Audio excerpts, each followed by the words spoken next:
Welcome on in, golf fans. It's your boy Gsluke here with our DFS and betting preview for this week's Arnold Palmer Invitational. Gonna take a look at Bay Hill Club and Lodge, give you an idea of some of my modeling for this week, and then afterwards go through some of my exposure, whether it's for fantasy or for the outright perspective that you might want to consider for some of your lineups to give you a little bit of an idea of how I'm attacking this elevated field event. We've got all the world's best teeing it up, a golf course in Bay Hill that is in the top 5, top 10 of my favorite on the PGA Tour, and of course a lot of big contests and outright bets that are calling our name here on a Tuesday. So without further ado, let's go ahead and start it off with a look at Bay Hill Club and Lodge and the sort of key metrics that I'm using to identify our top plays. Bay Hill is another one of these tough Florida tracks where wind can really wreak havoc on the field out there. There's plenty of water balls in play, and this is an even more difficult test because the rough around Arnie's place is about twice as long as what we had at PGA National. So it is a fitting test for this elevated field event, and if you're trying to find a stat category to really hone in on, there's not one that dominates the rest. You have to have a complete game to get around Arnie's place, maybe a little bit more emphasis on the ball striking side of things, but it's not a golf course where we're only looking for bombers, where we're only looking for iron players, putters, etc., etc. We really are looking for that cream of the crop player, and the fact that Kurt Kitayama won this event last year was one of the more surprising champions that we've had for quite some time. It was a first-timer, somebody with shaky form coming in, and honestly, I'm not expecting to see that here again. So this is an event where you see major champion type of players, right, finding themselves into the winner's circle, and I think you're going to see that yet again here in 2024. So in terms of our modeling, approach play is always going to be important, but if there's anything to really note this week, it would be that mid to long irons are a little bit more prevalent around this golf course. This 175 to 200, even 200 to 225 range are almost twice as important as your normal tour event, as almost all the par threes, right, lie in either of those two ranges, and at least 6 or even 7 of the par fours are also with those long irons. Off the tee, it is a relatively long course. It's about 7,500 yards, and you have to be accurate and long off the tee. We mentioned off the bat that the rough is going to be a lot more substantial around this track, and that's part of the reason why driving accuracy comes into play. There's some water to worry about too, especially on some of the holes that dogleg in one direction or the other. So whether you're missing greens in that lush rough around the green, or missing in some of the rough around the fairway, you're going to be penalized quite a bit. And in fact, if you take a look at some of the missed fairway penalties around this track, they're among the highest in all the PGA Tour, whether it's the penalty shots that end up coming in or that rough that is extremely penal. If you miss, you're going to feel it around API.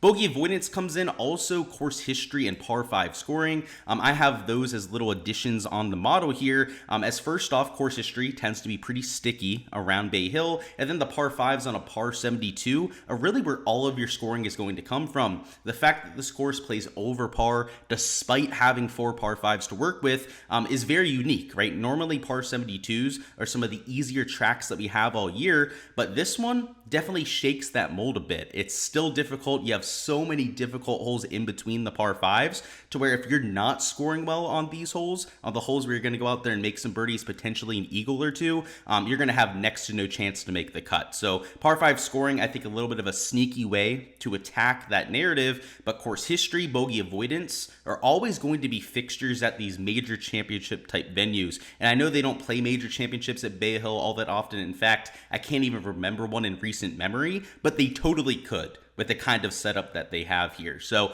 if you're looking at major championship success, I would even add that as a little bit of an extra category here, because the kind of skill set that you need to take on a US Open, PGA Championship, really any of the 4 majors, is the same kind of skill set that you need for this week.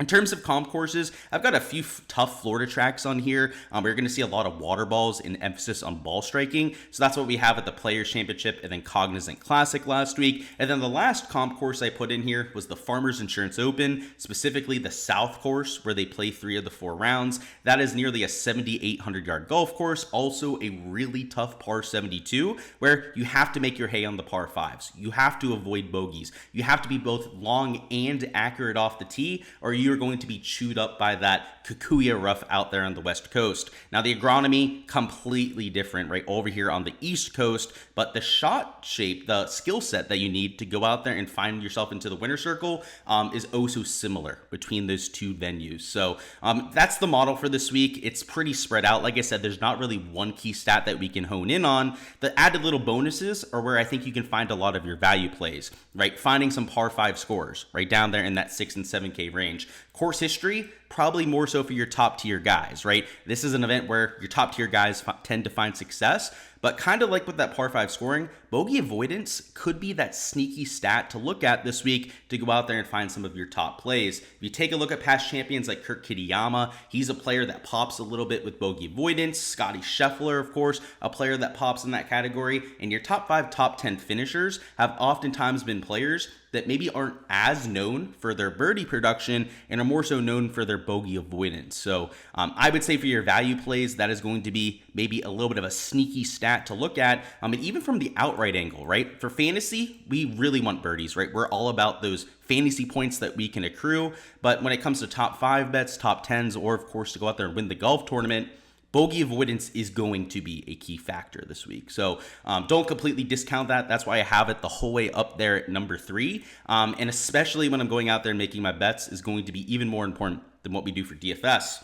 So with all that being said, let's take a look at some of our exposure now and the kind of players that I'm considering for this sort of week. So up top, we got a few core plays, 3 of which I've actually already bet outright at this point, and then a few value plays that I'm probably going to take for some top 10, maybe top 20 bets by the time things are said and done. All will be in my player pool. All will be key fixtures of my exposure in DFS. And there's not really one or the other this week, right? We don't have some plays that are going to be only outrights or only DFS plays. I'm going to be dishing these guys across the board, and it's because they're really good course fits. So let's start with Viktor Hovland, who has had a little bit of a slow start to 2024. He hasn't even played that much over here in this season, and partially because he hasn't played well when he's teed it up. His first 2 events, he lost strokes on approach, but last time out, looked like the Viktor Hovland of old. Was gaining in the tee to green categories like crazy. Not the best around the green, was only okay with the flat stick, but Viktor Hovland getting back to that off the tee flusher, that approach flusher that we're looking for, is all I had to see to go out there and take a shot on him outright. I got him at 14-1, not the best odds in the industry by any means, but still a respectable number nonetheless. And what I love here is that the course history has been decent, right? This is a course where you've seen a lot of correlation to your past success. He had a T10 last year, T2, a bunch of made cuts over there when this was a larger field event. And it's worth noting that even though this is an elevated field, there is going to be a cut this week. It'll be the top 50 in ties that are making the weekend, plus anyone within 10 shots, which is something that I've heard a few shows already neglect this week. So know that there is going to be a cut line this week. It is going to be probably 75, maybe even 80% of the field that's going out there and making it to Saturday and Sunday. But Viktor Hovland, even when this was a full field event in the past, a little bit larger than it was now. And I mean, a lot of years it was an invitational, so it wasn't that much of a larger field. He's still gone out there and found some success. And what I like about it is if you take a look at this last 36 rounds, right, we zoom out quite a bit. We take a look at some of the stats from last year. He's a gainer across all 4 categories, and he's one of the best players in the world, right? He's up there with Rory with his stats, right? Xander just hardly ever edges him. Sure, Scotty Scheffler is the clear number 1 at this point, but there was a time, especially towards the FedEx Cup playoffs, where Viktor Hovland was like clearly playing the best golf in the world, right? He was going out there contending every single week. FedEx Cup champion, right? Won the BMW championship out there in back-to-back weeks. Looks like an absolute world killer over there at Eastlake. He looks like he's trending back in that direction. And in general, I think in 2024, we're going to see a lot more of that version of Hovland than what we saw to start here in 2024. And now that he's only $9,900, I also don't think he's going to be mega chalk this week, as a lot of people are going to want to play a Xander. Rory and Scotty with their course history are also going to be really popular plays. I think that Cantlay might get slept on a little bit, and then hopefully we'll have to see what happens with Hovland here. Still a little bit early to make any definitive statements about ownership. I hope that he's going to be sub like 18% owned, maybe even like sub 15% owned when it comes to some of your large field contests, because if so, he's a guy who's done it at this golf course before. He does pretty much everything that we're looking for in a player. And I got him at 14-1. I like him enough to win this golf tournament, let alone to play him in DFS where he doesn't have to win to capture that optimal lineup. So in terms of long-term fit, you can see I have him as the number 6 player in the field, which once again is a much more favorable number than what we have for his recent form ranking. And though he's my number 12 ranked player overall, right, considering recent form plus that long-term course fit, I still like him here, right? I know that he's on the come up, right? I know that he had a few poor tournaments to start the season. And if enough people are going to hold that against him this week, I think that makes him an intriguing game theory option to some of your large field GPPs. Next up, we got Justin Thomas, who is another guy that disappointed his last time out. He was mega chalk at the Genesis, 30% plus owned in a lot of contests, and went out there and missed the cut. So this time around is super cheap, right? Only $9,000, and I highly doubt that he's going to be just as high owned this time around. Now, Justin Thomas, because of the form, I don't think he's going to be a low owned player by any means, but when we compare him to guys like Will Zalatoris, who I've seen on pretty much every single person's betting card this week, Cameron Young, who I know is going to be chalky this week. He's one of the core plays that we're just going to have to eat that ownership on. Even guys like Morikawa, Homa are going to get their exposure. Justin Thomas, I can't see being 20% plus owned. There's just going to be enough people that felt burned by him out there at the Genesis. There are going to be enough people that jump ship on him that I think we're going to get at least a somewhat reasonable ownership number here. And if we take a look at the last 12 measured rounds, which of course includes a missed cut, right? So it includes some pretty poor play over there at the Genesis. He's gaining in 3 of the 4 stat categories. He's gaining 1.6 strokes per round when it comes to his shots gained tee to green. And sure, he's a slight loser with the putter, but he's been a lot better with that flat stick over the last few months. He's had events where he's gained to the field. That West Coast POA was extremely favorable to Justin Thomas, but the surface that he's arguably the best on, or the most consistent on, where he's had a lot of his tour wins in the past, has been on Bermuda grass, has been down here in South Florida where he's from. Of course, growing up playing in Alabama for his college play, is extremely used to this grainy surface that we'll have here. And even without a lot of course history, I think this is the really one thing holding JT back, right? He's only played here once over the last 5 years. At least he finished T21 last year, right? At least he played half decent. And that, of course, was when he was out of form, right? When Justin Thomas was really struggling back there in 2023. Now we have him in better form, right? Gaining in 3 of the 4 categories. We have him at a golf course that should fit his game. He's a very well-rounded player, right? Can gain across all 4 stat categories. If you're looking for a major championship pedigree, I mean, he's certainly got that for you as well. $9,000 feels way too cheap, and because of the Zalatoris and the Cam Youngs around him, I don't think he's going to be that 25-30% like we saw for the Genesis, right? He was super cheap at the Genesis, but there weren't a whole lot of guys around him that people were trying to get to, right? And that's why everyone took JT in their lineups. I just can't see that happening this time around. So once again, it's a little bit early to make any definitive statements about ownership, but I'm hoping by the time we get to Wednesday, I'll lock there on Thursday, that he's something in like the 20, maybe 22% range. Because if so, I still will be willing to get over the field on that and get some leverage. If he's 25-30% though, I'll probably jump ship. So my outright number I got was 28-1. In fact, I think you might be able to find a better number on some of the books out there. So if you can, of course, take advantage of that if he's somebody that you're trying to bet. But even at 28-1, I thought it was worth a little bit of an investment. The form makes sense. The course fit, especially from the long-term perspective, makes a whole lot of sense. So I went out there and dished them out in a few lineups. And lastly, for our core plays, we have some value plays we're going to touch on after here. It would be Cam Young, who I got at 40-1. And he's down to like 25 or 28-1 on most sports books. So you're not going to find that 40-1 number anymore. And he was my first click this week. He was the first player I threw down to the Discord in terms of an outright bet. I knew this number was going to move. There was zero chance he was going to be 40-1 by the time we got around to lock. And the reason is the form, right?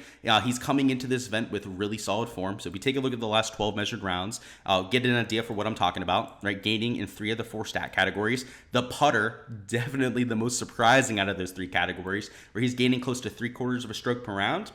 And then the event history, which of course is very sticky around the Bay Hill, He went T10 last year and T13 the year before that. Now, 2 years ago, he was able to gain with the flat stick here, which gives me a lot of optimism out here for 2024. But last year finished in the top 10 despite losing well over 2 strokes putting. And now that he's found a way to flip the flat stick, right? Of late, I don't know what has happened to Cam Young, right? He's starting to gain a bunch of strokes with the flat stick. I believe it was over 3 strokes last week. He gained over 5 strokes putting over there at the WM Phoenix Open. Now that we've gone to Mon Bermuda, or some overseeded Bermuda like we had at the WM, he's gaining a bunch of strokes putting. And a Cam Young that is gaining strokes putting is the type of Cam Young that might break through for his first ever tour win. So he's going to be chalky. In fact, Cam Young might be your highest owned player on this entire slate. But anytime somebody is my first click of the week, he's somebody that I just see that inherent value in. They're usually the pieces of chalk that I'll take a stand on, right? If I'm really that confident in somebody playing well, sometimes the ownership won't even matter to me. So in large field GPPs, I am expecting him to be a real tough ask, a real tough get to, because he'll be like 25-30% owned. For me, that probably looks like playing him in like 40, maybe 45% of my lineup. So it will be a healthy investment, a little bit higher than what I'm usually willing to get to on a player. I probably won't even reach that 2x leverage that a lot of people are shooting for. I'm just not going to play somebody in like 60% of my lineups though, right? I'll take a little bit more of a conservative approach on playing somebody like a Cam Young. And from the outright perspective, getting him at 40-1 was a pretty solid way to get that exposure, right? If he goes out there, he loses strokes putting to the field, well, he's probably not going to win this golf tournament. And it's just a little outright dart throw, right, that you threw out there. So I actually think from the outright perspective, if you could get something closer to like 30, maybe 40-1, it's probably my favorite way to get exposure to him. But because I like him so much, and because I have this, kind of law that I abide to, where if one of my first clicks ends up chalky, I don't talk myself off of them, right? There are other spots to differentiate, right? There are other spots where I will, pivot if I need to when it comes to the ownership. But you don't have to do that with every single player in the field. So that little guilty pleasure for me this week is going to be a Cam Young. Whether it's the short-term stuff, whether it's the long-term stuff for Cam Young here, all of that is extremely favorable. And last year he finished top 10. He was one of our core plays here. Did not end up killing us at that price. Even a top 10 at $8,700 with how many birdies Cam Young makes is probably enough, right? We're not probably all that worried or disappointed about him going out there and finishing top 10. So I think the price tag makes a lot of sense. I think the course history speaks for itself, and it's definitely a guy that I'll be getting some exposure to. Before we hop down into our value plays, I'll remind you guys, for access to everything you see here in the videos, make sure to check out the Patreon page. There's a link down in the description of the video. On there, everything that is blacked out is on there for all of you guys to access. So you can download it, use it for your research, copy and paste projections into your optimizers, all that fun stuff, and it'll make your life a little bit easier. We've got our projected ownership, player pool for every single week, not only for the main slate, but for showdown contests. We got points, modeling, all that fun stuff that I use for my process that can be at your fingertips for your disposal at any point. So check it down below if you've been looking for all of that access. To get access to all the different sheets that I'm posting for every single week, there's a link down below. But for our value plays, these are not really outrights I'm getting to. And in fact, I haven't even taken them for top 10, top 20s yet. But by the time we get closer to lock, there's a good chance that I do so. Kind of like we did with Andrew Novak last week, who of course ended up cashing that top 20 for us. Really solid course history there, right? Has been coming in with good form. Let's go out there and try and run it back here, right? Find some value that can go out there and finish in the top 10, and hopefully give ourselves a little bit more flexibility when it comes to the salary. So first up, we got Chris Kirk, who has a sneaky good course history here. So if we take a look at his course history, you see it's a T39 last year. Okay, whatever, right? But T5, T8, and T15 for Chris Kirk around Bay Hill, which surprised me, right? I know in the past when I've been doing research for this event, I was not expecting Chris Kirk to be as good of a course fit because he's not long off the tee, right? He's not somebody that's known for having that ball speed. And when you have that 3-4 inch Bermuda grass rough, it's tough to get out of, right? Normally you have to be a big, burly guy to go out there and get out of it. Chris Kirk has just avoided the rough altogether, right? He's done it with hitting more fairways around a Bay Hill Club and Lodge.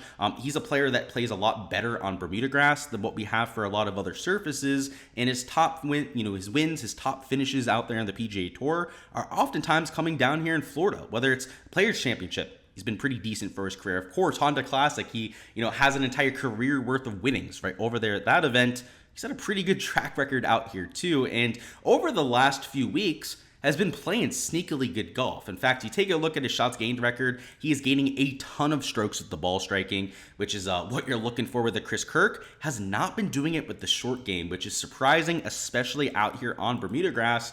And now that we're still on the surface, right, just heading up to a place that has been good for him in the past, I love the ball striking, and hopefully he can putt it like he has at Bay Hill in the past. So I love that quite a bit at $7,800. I don't think he's going to be mega chalky out here in this range either. I think something around like 10% ownership, maybe 12% ownership is what I would expect on here on a Kirko, and he's more than a fine enough play. In fact, I think for a top 10, top 20 would make a lot of sense. I mean, the course history, right, T5, T8, T15, that's 3 of the last 4 years that he's had a top 20 here. So if we can get something like plus 300, maybe even like plus 400 odds on a top 10, I'd say that's probably the kind of odds we'd get. I would take that on a Chris Kirk, right? For a top 20, something there in maybe in like the plus 200 range is something that I'd be looking for. We'll have to see what we get in terms of odds for Chris Kirk. So haven't done enough research on this top 10s, top 20s yet, but for DFS is one of the top guys I want to get to in this range. Next up, we got Eric Cole, who disappointed a whole lot of people at the Honda, right? Cognizant Classic ended up missing the cut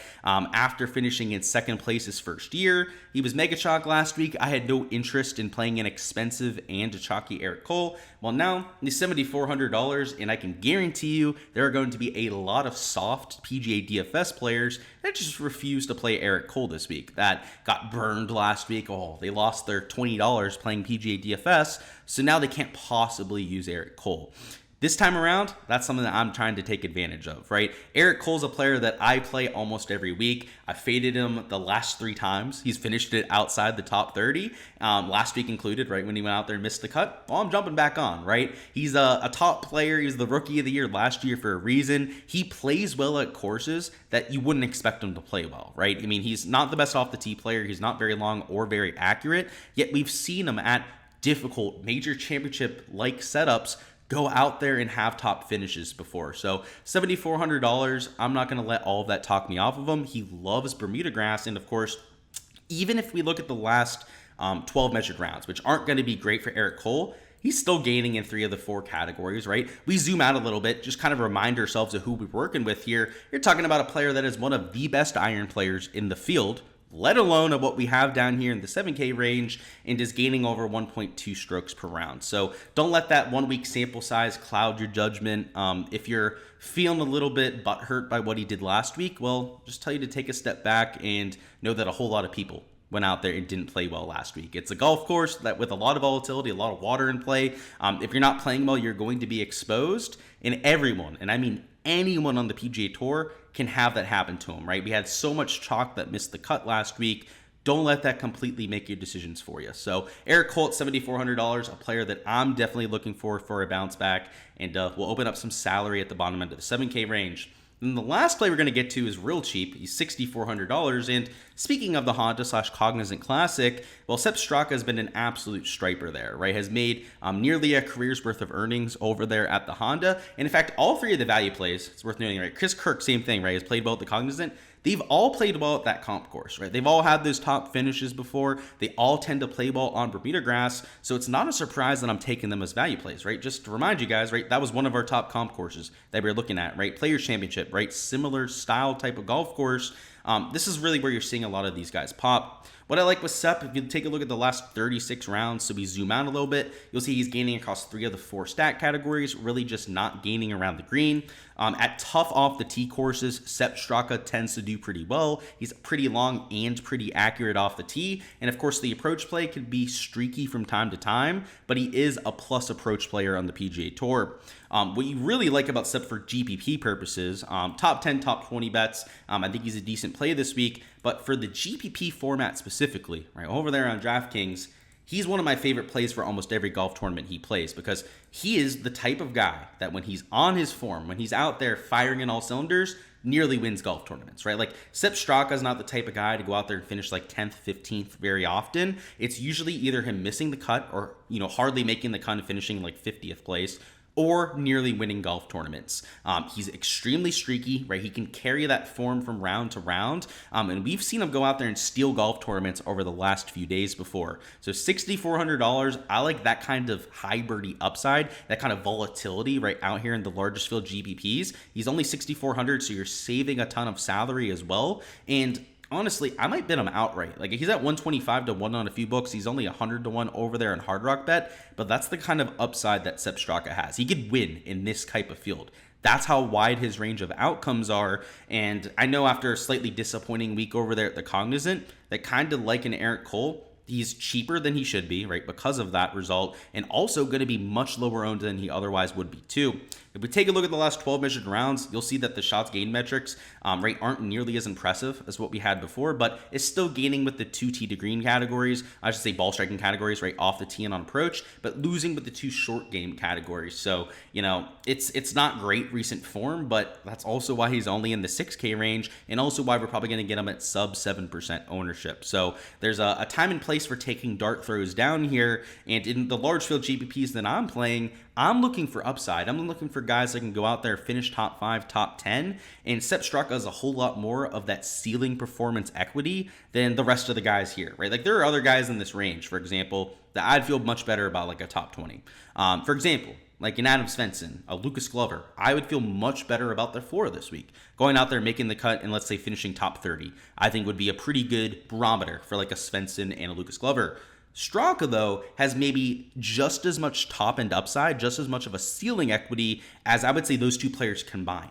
Literally, that's the kind of skill set, that's the wide range of outcomes that we have with the Sepp Straka. So that's why I'm playing him in my lineups. It's a high risk, high reward type of play, but when you're playing versus 20, 30,000 other entries, that's the kind of player that we're looking for. So those are a few value options that I'm taking, a lot of that leading into that PGA National course history. But on top of that, right, just trying to take guys that like Bermuda grass and like playing down here in Florida. There's something to that. You always find guys that get hot down here during the Florida swing. And hopefully these three can find a little bit of form over there at Arnie's place. Alrighty, guys, that is all I've got for this week's DFS and betting preview. Before you hop on out of here, go ahead, smash that like button for me, and also go ahead and comment down below who you've got as your winner for this event. There won't be a giveaway this time, but still extremely curious to hear what you guys are thinking on whether it's a favorite that you think is going to hoist that trophy, or perhaps even a long shot that you have your eyes on. Go ahead, let me know your thoughts down below, and let's go out there and have ourselves a week. We will have our weekly live stream Wednesday at 7 p.m. Eastern time,